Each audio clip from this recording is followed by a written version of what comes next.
Incidental Contact, Chapter 1. In the mirror, a bead of sweat rolled down the middle of my forehead. I grabbed a towel from the chair in the corner of the cramped room, and as I dried my face, a knock on the door got my attention. "Mr. Murray, you're up next," said a voice on the other side. Instantly, I experienced intense pain in my stomach and started to gag. I hurried across the room to a small green wastebasket. After I walked over to it, I vomited.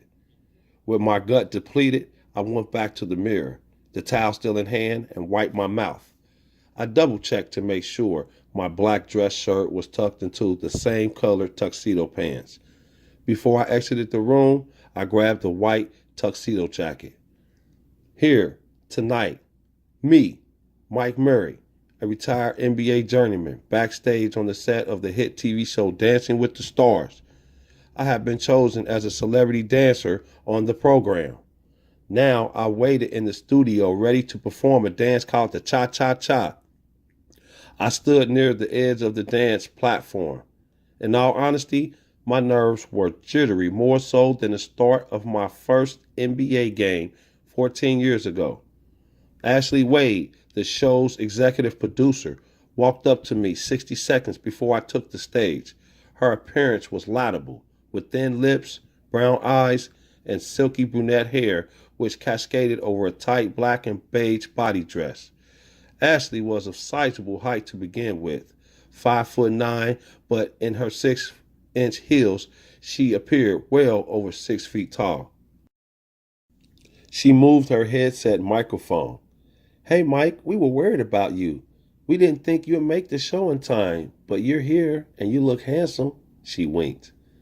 "Well, if you perform as well as you appear, you'll smash it."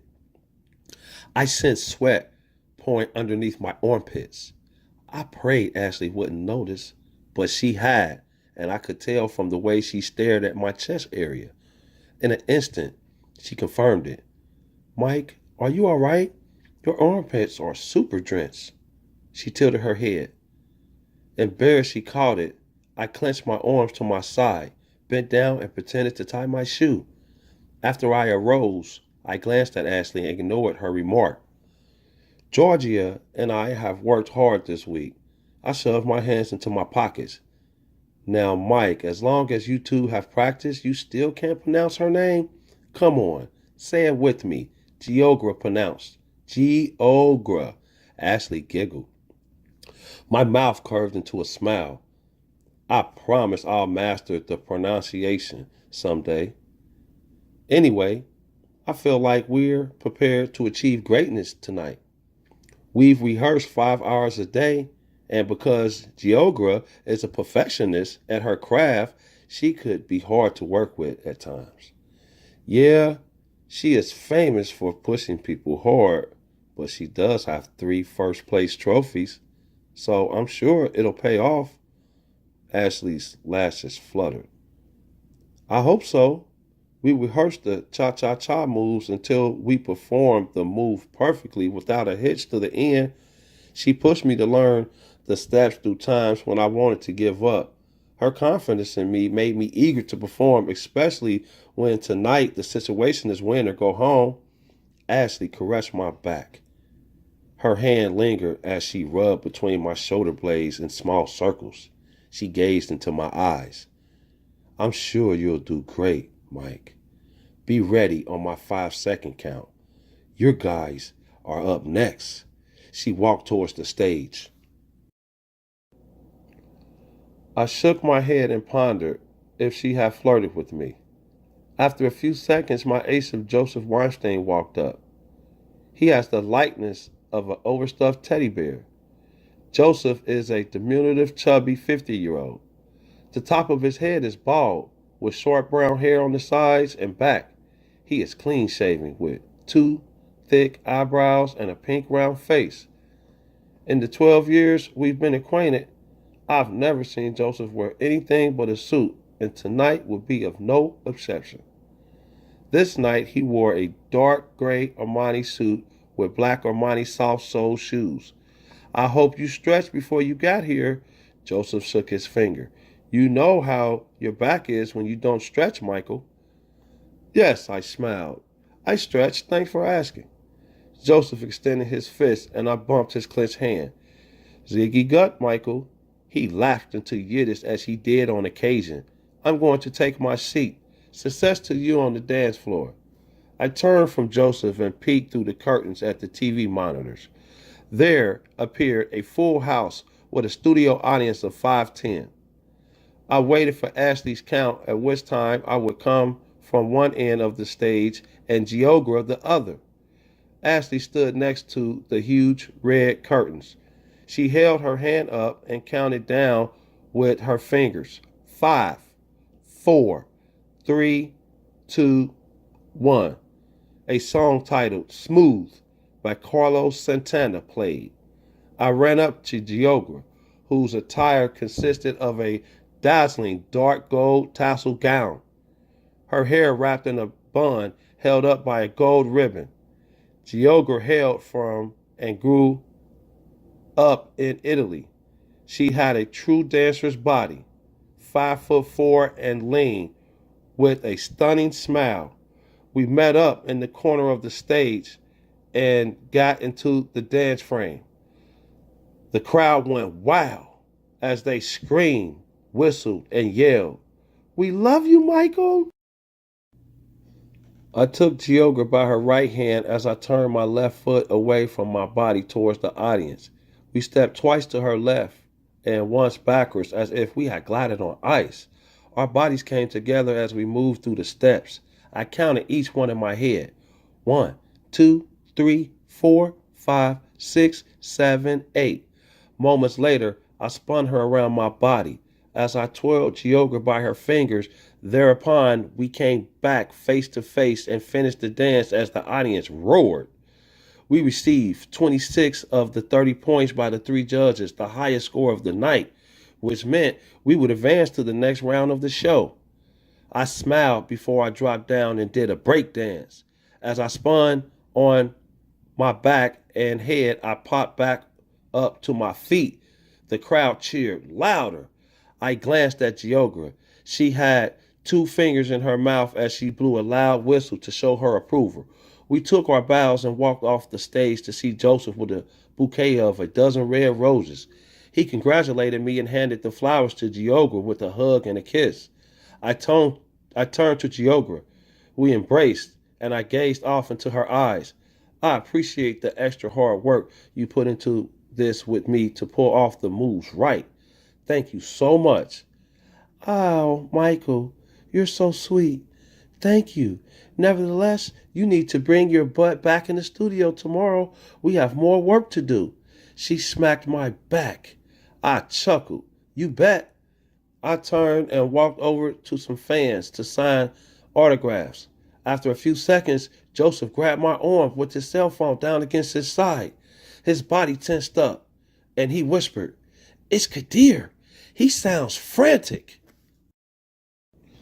Kadir Mo Bakerman, my best friend and brother from another mother.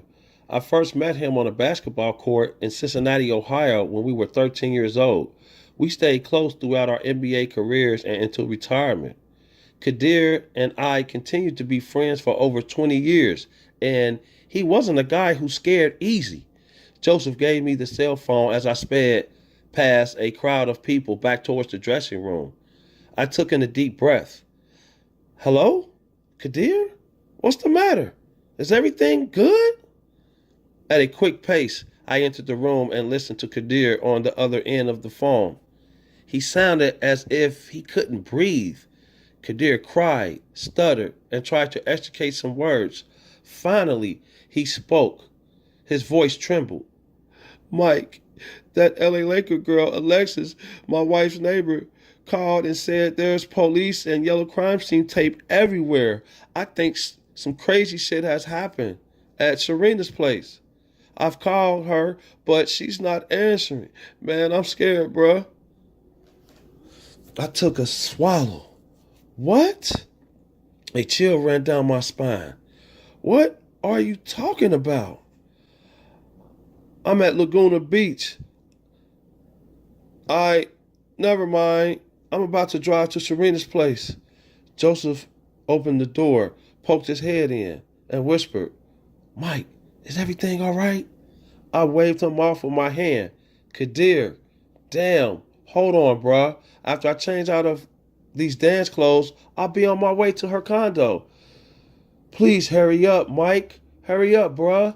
After I clicked off the phone, I turned around and realized Joseph had disappeared. I removed my dance tuxedo, threw the clothes on the floor, and replaced the suit with a shirt as well as some jeans.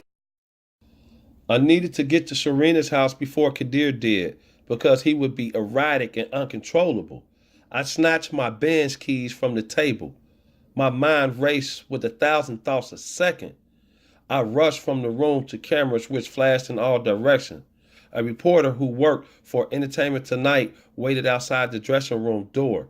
The plan had been for me to do an interview with him immediately after the show, but I walked right past with my head lowered. After I pulled clear of the studio, it started to sprinkle rain. I turned on my windshield wipers and merged onto the highway. In seconds, I hit 90 miles an hour. 15 minutes later, I drove up to the condo. There, I observed several news media trucks, a gang of police cars with their lights on, and yellow crime scene tape over the interior entryway.